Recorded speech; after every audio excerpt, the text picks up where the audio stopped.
ম্যাচের আগে আলোচনায় ছিল জার্মানি, তবে ব্রাজিলের জয় নকআউটে এখন তাদের সম্ভাব্য প্রতিপক্ষ 3 দল। সমীকরণ বলে এই নকআউট সমীকরণ ঝুলে আছে এফ গ্রুপের শেষ রাউন্ডের ম্যাচের ওপর।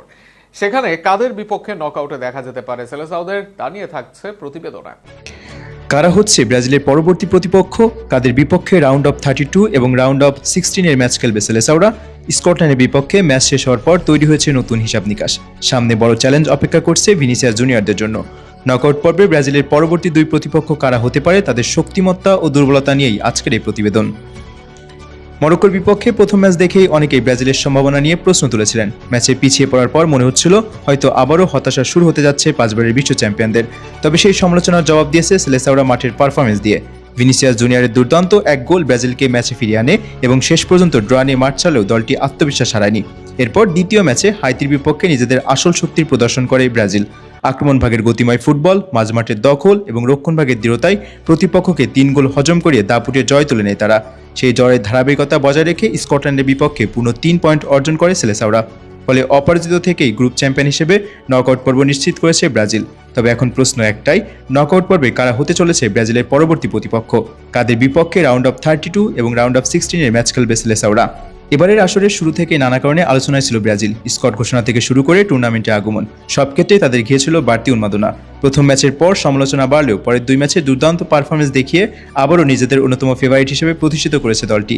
এখন তাদের সামনে নতুন মিশন রাউন্ড অফ 32। 48 দলের নতুন ফরম্যাটের এই বিশ্বকাপে নকআউট পর্বের সমীকরণও বেশ জটিল।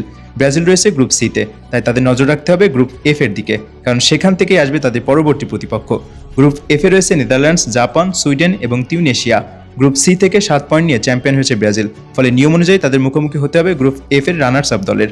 বর্তমানে 2 ম্যাচ শেষে 1 জয় ও 1 ড্র নিয়ে দ্বিতীয় স্থানে রয়েছে জাপান। অন্যদিকে সমান পয়েন্ট নিয়ে গোল ব্যবধানে এগিয়ে থেকে শীর্ষে আছে নেদারল্যান্ডস। শেষ ম্যাচে নেদারল্যান্ডস খেলবে তিউনেশিয়ার বিপক্ষে, আর জাপান মুখোমুখি হবে সুইডেনের। এই 2 ম্যাচের ফলে নির্ধারণ করবে ব্রাজিলের পরবর্তী প্রতিপক্ষ। যদি জাপান জয় পায় কিন্তু নেদারল্যান্ডসের তুলনায় কম গোল ব্যবধানে জেতে, তাহলে রানার্স আপ হিসেবেই থাকবে জাপান। সেক্ষেত্রে ব্রাজিলের প্রতিপক্ষ হবে এশিয়ার অন্যতম শক্তিশালী দলটি। জাপানের দ্রুতগতির আক্রমণ এবং শৃঙ্খলাবদ্ধ ফুটবল ব্রাজিলের জন্য বড় পরীক্ষাও হতে পারে। তবে যদি জাপান সুইডেনের কাছে হেরে যায় এবং নেদারল্যান্ডস তিউনেশিয়ার বিপক্ষে প্রত্যাশিত জয় তুলে নেয়, তাহলে সুইডেনের বিপক্ষে খেলতে হবে ব্রাজিলকে। শারীরিক শক্তি এবং সেট পিসে দক্ষতার কারণে সুইডেনও হতে পারে কঠিন প্রতিপক্ষ। আবার যদি নেদারল্যান্ডস ও তিউনেশিয়ার ম্যাচ ড্র হয় এবং জাপান জয় পায়, তাহলে গ্রুপ চ্যাম্পিয়ন হয়ে যেতে পারে জাপান। সেক্ষেত্রে রানার্স আপ হিসেবে নেদারল্যান্ডসের মুখোমুখি হবে ব্রাজিল। নিঃসন্দেহে সেটি হবে সেলেসাওদের জন্য সবচেয়ে বড় চ্যালেঞ্জ। ইউরোপের শক্তিশালী দল নেদারল্যান্ডসের বিপক্ষে জিততে হলে নিজেদের সেরা ফুটবল খেলতে হবে ব্রাজিলকে। আর যদি 2 ম্যাচই ড্র হয়, তাহলে বর্তমান সমীকরণ অনুযায়ী জাপানের বিপক্ষে খেলতে হবে নেইমারদের। এরপর আসবে রাউন্ড অফ 16 এর লড়াই। সেখানে